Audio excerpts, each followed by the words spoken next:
여러분은 변기보다 세균이 90배나 많이 나오는 집안 물건을 알고 계신가요? 바로 베개입니다.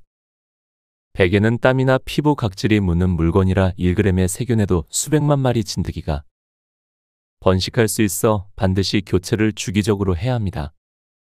이번엔 다른 질문입니다. 나이가 들수록 가장 먼저 버려야 하는 1위를 무엇이라 생각하시나요? 오래된 속옷, 오래 묵혀놓은 운동기구. 하지만 많은 사람들의 공감을 받은 건 다름 아닌 인간관계였습니다. 가까워지기 전에는 참 좋은 사람이라고 느꼈는데 점점 편해지면서 본성이 나오는데 그 순간 자기 이익에 맞게 돌변하더라고요. 이처럼 쓸모없는 물건이나 인간관계는 하루빨리 없애야 합니다. 그래서 오늘은 다른 건 다 제쳐두고 지금부터 없애야 할 7가지를 소개해드리고 행복한 노년을 위한 짧은 조언을 들려드리려고 합니다. 영상 아래에 좋아요와 구독 버튼 한 번씩 눌러주시면 감사하겠습니다. 지금부터 시작합니다. 첫 번째, 오래 쓴 베개. 오늘 여러분이 베고 잔 베개는 몇 년 동안 사용하셨나요? 많은 분들이 베개를 3년은 기본이고 5년 넘게 쓰는 경우가 많습니다. 앞서 말했듯이 서울대 생명과학부팀에서 발표한 연구 결과에 따르면 휴대전화나 변기 제품보다도 오래 쓴 베개에서 90배가 넘는 세균이 검출되었다고 합니다. 하지만 누구나 그렇듯이 내 머리에 딱 맞는 베개를 찾기가 쉽지 않습니다. 편안하게 잠드는 것이 어려운 요즘 베개가 숙면의 중요한 부분이긴 합니다. 그러나 중요한 만큼 베개 관리도 철저하게 할 필요가 있습니다. 깨끗한 베개를 유지하려면 주기적으로 세탁을 하거나 햇빛에 말리면서 2분 정도 강하게 두드려주는 것이 진드기 없애는 것에 효과가 있다고 합니다. 또한 오염되거나 누렇게 된 베개는 2년, 3년에 걸쳐 교체하는 게 좋다고 전문가들은 조언합니다. 베개류를 버릴 때 주의할 점은 재활용이 불가능하다는 점입니다. 손베개, 메모리 폼, 라텍스 등 모두 의류 수거함에 넣지 않고 일반 쓰레기로 배출해야 한다는 점도 알아두시면 좋을 것 같습니다. 두 번째, 10개월이 넘은 프라이팬. 프라이팬 코팅이 벗겨진 채 사용하면 심각한 일이 벌어진다는 사실을 알고 계신가요? 실제로 2019년 식품의약품안전처는 프라이팬 바닥 코팅이 벗겨지면 즉시 새 제품으로 교체할 것을 권고했습니다. 코팅이 벗겨지면 바닥에서 알루미늄 등 금속 성분이 나와 체내에 쌓이게 되면 뇌, 신장에 악영향을 끼칠 수도 있습니다. 흔히 조리할 때 쇠숟가락이나 스테인리스 주걱을 사용하면 코팅이 쉽게 벗겨집니다. 또 오랜 시간 가열하거나 염분기가 많은 음식을 조리하고 그대로 두면 코팅층이 약해지면서 쉽게 벗겨지게 됩니다. 프라이팬 교체 주기는 보통 1년 정도로 시기와 상관없이 음식이 달라붙거나 코팅이 벗겨진 게 보이면 반드시 교체해야 합니다. 또한 프라이팬을 구입하고 난 후에 꼭 주의해야 하는 사항이 한 가지 있습니다. 대충 물로 씻고 사용하게 되면 금속 물질이나 이물질 등이 제대로 닦이지 않습니다. 방법은 식초와 물을 50대 50으로 넣고 10분을 끓이고 씻는 겁니다.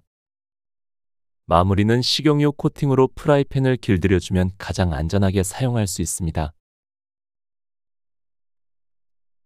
세 번째, 오래된 면도기나 화장품.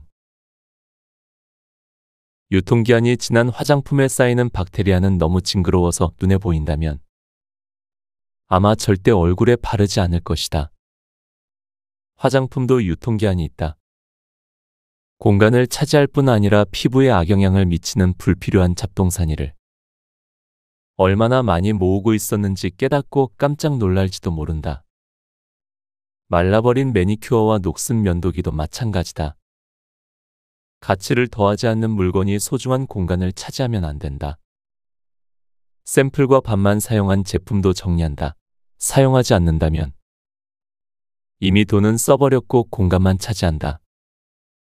호텔에서 사용할 만한 물건은 여행용 키트에 넣어두고 나머지는 버린다. 나는 예전에 스킨케어를 믿으며 완벽한 피부를 추구했다. 얼굴에 화장품을 너무 많이 발랐고 화장품은 비쌀수록 좋다고 믿었다. 하지만 얼굴을 너무 자극한 나머지 만성피지선 염증이 생겼다. 피부과 의사는 많이 바른다고 피부에 좋은 것이 아니며 필요한 성분은 몇 개에 불과하다고 했다. 필요한 성분은 이왕이면 향이 없는 클렌저, 비타민C, 레티놀 또는 비타민 A, 자외선 차단제다. 뷰티 산업은 우리에게 필요한 것보다 훨씬 더 많은 것이 필요하다고 설득하면서 성장했다. 네 번째, 나를 힘들게 하는 사람. 나의 사랑과 시간, 관심을 쏟을 사람이야 항상 여럿 있겠지만 나에게 소중한 사람들을 선택하고 그들에게 마음을 주는 편이 훨씬 낫다. 물건을 정리한 후에는 정신적인 잡동사니를 맞닥뜨리게 된다. 버려야 할 부담감이 삶과 머릿속에 여전히 가득했다. 친구 관계를 정리하는 일은 물건 정리와 달리 감정 소모가 훨씬 더 심하다. 사람들이 자신의 이익을 위해 버려졌다는 사실을 기분 좋게 받아들이지 않았다. 나로서는 더 많은 용기가 필요했다. 거짓된 안정감을 주는 것 외에는 도움이 되지 않는 친구 관계를 붙들고 있다는 사실을 깨닫고 가슴 아팠다. 오랜 시간 맺어온 친구 관계를 끊으려면 많은 시간과 용기가 필요하다. 독이 되는 관계에 얽혀 있다는 사실을 깨닫고 거기에서 벗어나려고 하지만 현실적으로 불가능하게 느껴질 수 있다. 우리는 다른 사람이 우리를 어떻게 생각할지, 혹시 떠오를지 모르는 옛 상처를 혼자 어떻게 견뎌낼지 초조해하고 걱정한다. 이러한 걱정거리는 끝이 없다. 꼭 기억해야 할 것은 당신의 여정, 당신 이야기의 중심에는 자신이 있고 무슨 일이 있어도 항상 내가 가장 좋아하는 것을 해야 한다는 사실이다. 그래야 나의 가치를 존중하고 지금 이대로 충분하다는 믿음으로 살아갈 수 있다. 나 혼자만으로도 충분하다. 내 모습을 받아들이지 못하는 사람과 친구가 되어서는 안 된다. 의미 없는 관계에 시간을 쓰지 마라. 나는 적을수록 좋다는 신념을 가지고 있다. 친구가 아주 많을 수는 있다. 하지만 자신과 다른 사람의 관계를 망치지 않는 범위에서 그들에게 할애할 수 있는 시간과 에너지가 한정되어 있다. 이러한 현실을 받아들이면 안도감을 느끼게 되고 우선순위에 소중한 시간을 쓰게 된다. 나를 힘들게 하는 사람은 가장 먼저 버려야 하는 한 가지 중에 하나다. 다섯 번째, 안 입는 옷. 1년 뒤에도 입을 것들만 남기기. 준비를 잘해두면 힘든 일도 훨씬 쉬워지는 법이다. 자신의 스타일에 어울리는 물건인지 생각해보고 다음과 같은 질문을 해본다. 다시 살 것 같은 옷인가? 1년 후에 이 옷을 입을 것인가? 여기에 따라 결정을 내릴 수 있다. 돈이 아깝다고 버리지 않으면 보관비만 나간다. 잡동사니에 불과한 물건을 버리지 못하는 가장 큰 이유는 돈이 아깝다는 생각 때문이다. 물건을 버리는 것은 돈 낭비와 같다는 것이다. 그러한 죄책감 때문에 옷장, 집, 삶의 물건이 넘쳐난다. 가고 싶지 않은 콘서트라도 이왕 티켓을 끊었으니 가지 않으면 돈 낭비라고 생각하는 것과 같다. 이것은 자신을 위한 일이 아니다. 일단 물건을 사느라 쓴 돈은 이미 사라졌다. 물건을 버리지 않고 계속 가지고 있어야 낭비가 아니라는 생각은 잘못되었다. 후회에 대한 자동 반사적 반응과 투자에 대한 수익을 기대하는 마음 때문에 물건을 남겨둬야 한다는 심리적 덫에 걸리게 된다. 이것은 비합리적인 사고방식이다. 집과 마음과 옷장을 위해 이미 돈을 썼다는 사실을 깨달아야 한다. 이미 쓴 돈을 다시 찾을 방법은 없다. 사용하지 않거나 우리를 행복하게 하지 않는 물건을 남겨둔다고 해서 돈을 다시 찾을 수는 없다. 실수로 산 물건들에 둘러싸여 있다는 정신적 부담까지 안게 된다. 이사하면서 옮기는 데 필요한 노력, 보관하는 데 필요한 공간과 비용을 생각해보자. 물건을 버리면 더 많은 것을 얻을 수 있다. 나에게 불필요한 물건은 가지고 있는 것보다 팔거나 기부하는 것이 더 가치 있다. 6번째, 잡동사니 감정. 나는 어떤 감정을 느끼고 있는가라는 간단한 질문을 던지고 대답했다. 평소처럼 아무 생각 없이 난 괜찮아, 나쁘지 않아라고. 대답할 때보다 기분이 훨씬 좋았다. 어쩌면 내 안에 너무 많은 감정을 너무 오래 담아두다 보니 가득 차서 흘러넘치기 시작했던 것 같다. 감정들을 처리하지 않고 놔두면 언젠가는 흘러나오게 마련이다. 제대로 처리되지 않으면 다른 방식으로 영향을 미친다. 주로 문제를 일으키는 방식으로 말이다. 따라서 우리는 항상 자신의 감정을 느끼고 그 감정을 받아들이고 지나가는 것이 좋다. 불편한 감정을 받아들이기가 쉽지 않았다. 괜찮지 않으면서도 항상 괜찮은 척했다. 내 욕구를 희생해서라도 다른 사람들의 기분을 맞추려고 했다. 안 괜찮아도 된다는 사실을 몰랐다. 괜찮지 않으면 뭔가 굉장히 잘못됐거나 부끄럽거나 창피한 일이라고 생각했다. 우리 사회는 우리가 항상 행복해야 하고 그것이 인생이라고 장려하기 때문에 부정적인 감정을 품을 마음에 공간이 없다. 하지만 인생은 그렇지 않다. 늘 행복한 삶이란 환상이다. 행복한 삶이라는 거품이 터지면서 안도감이 밀려왔다.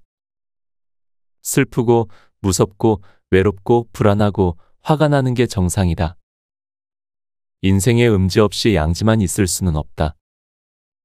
이 모두가 하나의 여정이다. 인생에서 행복 대신 추구해야 할 더욱 현실적인 목표는 만족감이다. 인생에서 고통을 피할 수 없지만 만족감을 경험할 수는 있다. 고통받는 동안은 행복할 수 없지만 고통이 더 큰 여정에서 잠시 머무는 휴게소라고 생각하면 만족감을 느낄 수 있다. 평생 피해왔던 위험한 길이었지만 그 반대로 사는 것이 더 만족스러운 삶을 사는 유일한 방법이다. 행복해 보이는 사람들을 따라하는 것이 아니라 내가 가진 것을 활용할 수 있도록 나에 대해 잘 알아야 한다. 나를 좋아하는 법을 배울 수 있을지 누가 알았겠는가. 7번째, 방마다 있는 작은 장식품. 나는 침실을 집의 심장으로 여긴다. 침실은 내가 세상에서 제일 좋아하는 방이며 가장 단순한 방이다. 침실에는 침대, 옷걸이, 책 몇 권, 서랍장 외에는 필요 없다. 사람들은 침실에 온갖 종류의 작은 장식품과 물건을 쌓아놓고 난다. 언니는 실내용 운동 자전거를 침실에 두었다. 꼭 필요한 게 아니라면 침실을 다기는 공간으로 사용하지 말자. 침실에 잡동사니를 쌓아두면 건강에도 좋지 않다. 수면이 웰빙에 매우 중요하기 때문에 침실은 집에서 가장 평화롭고 편안한 방이어야 한다. 침실은 인생의 30%를 쉬고 재충전하며 보내는 안식처다. 침실이 가진 목적을 생각하면 잡동사니 대부분을 다른 공간으로 옮기거나 버릴 수 있다. 거실, 창고처럼 쓰지 마라. 침실 다음으로 내가 시간을 많이 보내는 공간은 거실이다. 따라서 거실에도 잡동사니가 없어야 한다. 거실은 물건 분류가 가장 중요한 공간이다. 곤도마리에는 옷, 책, 종이, 잡동사니, 정서적인 물건으로 분류했다. 거실에서는 모든 물건들이 뒤죽박죽 될 수 있으므로 각각의 물건들이 놓일 공간을 지정한다. 놓을 수 있는 안락한 공간이 필요하다. 거실에 청소해야 할 물건이 적을수록 느긋하게 눕고 뒹굴고 쉴 공간이 많아진다. 욕실, 작은 물건들을 진열하지 마라. 스파 같은 욕실을 꿈꾼다면 찬장이나 선반에 물건이 많아서는 안 된다. 제스민이나 유칼립투스 향이 나는 넓고 단순한 욕실을 생각할 것이다. 보통 욕실은 집에서 가장 작은 방이지만 물건을 줄이는 것만으로 스파 느낌을 낼 수 있다. 서재, 종이 서류는 버려라. 작업실에 있는 잡동사니를 과감하게 줄이자. 문서 날짜를 확인하고 세금이나 보험 관련 증서 중 가장 최근에 발행된 유효한 문서만 보관하자. 마지막, 물건을 버린다는 죄책감을 버려라. 옷이나 가구를 정리할 때 물건을 버린다는 죄책감이나 불안감을 느낄 수 있다. 특히 기후위기, 자연 서식지 파괴, 지구 자원 남용이 걱정된다면 물건을 버릴수록 지구 환경이 더 나빠지는 것이 아닐까 의문이 든다. 이제 이 질문은 그만해야 한다. 나만의 미니멀리즘이 어떤 것인지 생각하면서 내가 행복하려면 나에게 어울리는 것을 해야 한다는 것을 알았다. 나는 내 마음과 가치를 매료시킨 제로 웨이스트 운동을 배우기 시작했다. 우리가 만드는 쓰레기 양을 최소한으로 줄이는 것이다.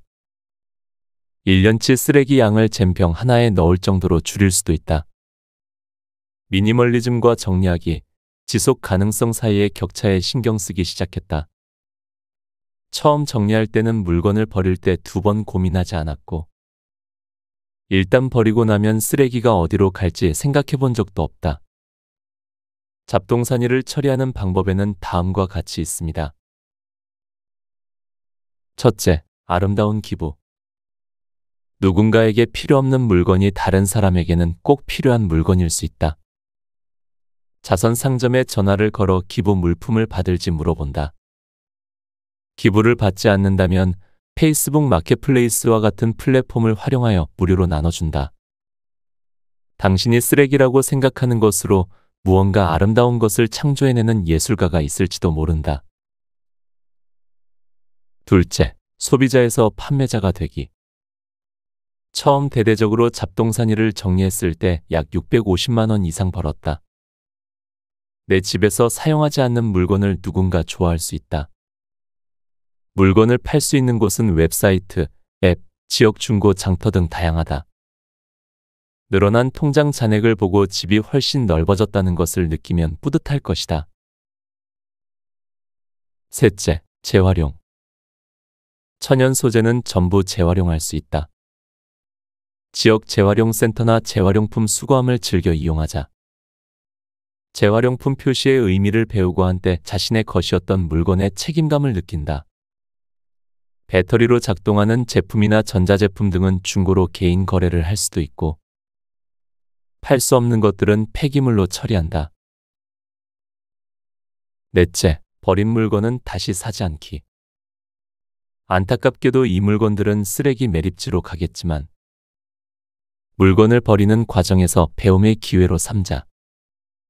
버린 물건들을 앞으로 다시 사지 않아야 같은 일을 반복하지 않는다. 지금부터는 의도를 가지고 구매하자. 다섯째, 쓰레기를 줄이는 확실한 방법. 쓰레기를 줄이는 가장 쉬운 방법은 처음부터 물건을 적게 사고, 가능한 오래 쓸 수 있는 물건을 사는 것이다.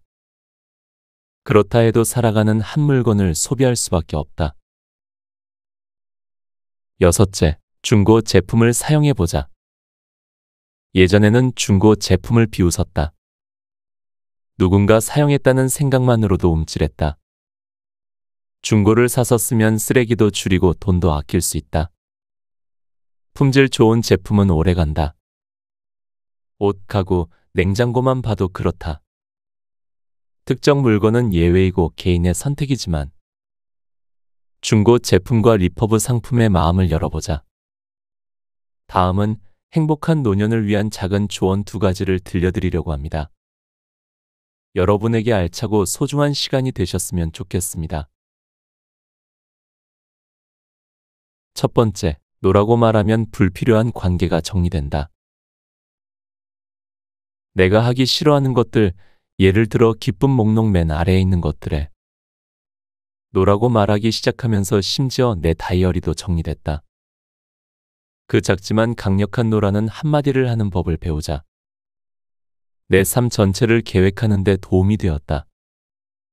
나는 노라고 말하지 못해 늘 지치고 벅찬 삶을 살아야 했다.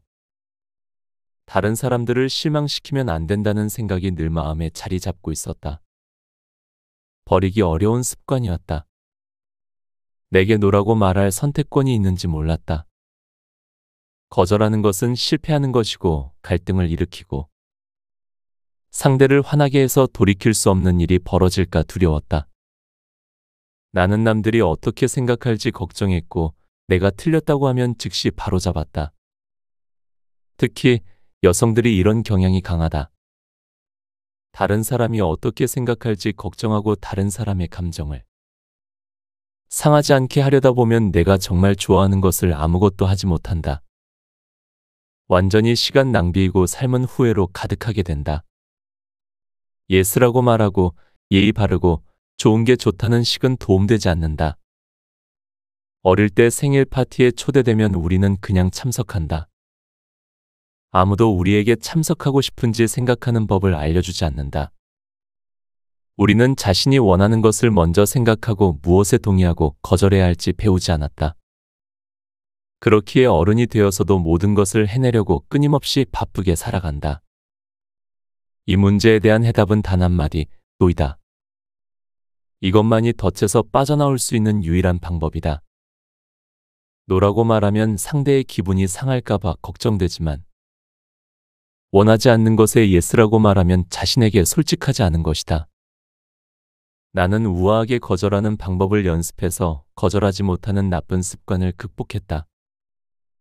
우선 나의 결정과 상대와의 관계를 분리했다. 거절한다고 해서 그와 관계를 끊는 것은 아니다. 노라는 결정과 관계를 분리하면 솔직하게 대답할 용기가 생긴다. 예를 들어 가족 모임을 거절하면 가족들을 멀리하는 느낌이 들 수 있다. 거절하는 방식을 바꿔서 가족과 멀어지는 게 아니라는 사실을 깨달아야 한다. 노라는 매우 거친 단어 대신 다른 단어를 사용하면 거절하기 더 쉽다. 내 결정이 버겁거나 이분법적으로 느껴지지 않는다. 노라는 단어가 너무 강하게 느껴진다면 다른 표현도 있다.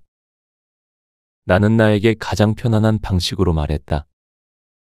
예를 들어 생각해줘서 너무 고마운데 시간이 없어라든지 가고 싶은데 지금은 너무 바빠라고 말한다. 냉정한 로봇이 되는 것이 아니라 그저 솔직하면 된다. 무언가를 거절할 때는 다른 무언가를 얻는 게 있다. 특별히 시간을 함께 보내고 싶지 않은 사람과 너무 비싼 음식을 먹지 않겠다고 거절하면 돈 지출에 신중하고 정신 건강에도 좋은 조용한 밤을 보낼 수 있다. 항상 맞바꾸는 대상이 있다는 사실을 알고 우선순위를 확실하게 정해야 한다. 명확하게 하지 않으면 모든 것에 좋다고 대답하는 덫에 빠지기 쉽다. 내가 모든 것을 해낼 수는 없다. 시간은 한정적이고 시간을 어떻게 채울지는 전적으로 나에게 달렸다. 두 번째, 자연스러운 흐름에 맡긴다. 다른 방향으로 가는 것을 두려워하지 말고 친구 관계를 흘러가는 대로 내버려둔다. 퇴사하거나 이사하면 관계가 끝날 수도 있다. 관계가 멀어지는 것은 드문 일도 아니고 누군가의 잘못이 아니다. 관계를 유지하려고 억지로 강요하면 결국에 지칠 뿐이다. 자신만 노력하다가 감당하기 버겁다고 느낄 때는 이용당했다는 생각이 들기도 한다. 관계를 정리하기가 힘들다고 생각할 수 있지만 의미 없는 것에 매달리는 것보다 낫다. 좋았던 시절에 감사하고 친구 관계가 끝나도 그 기억은 영원히 남는다고 생각하자.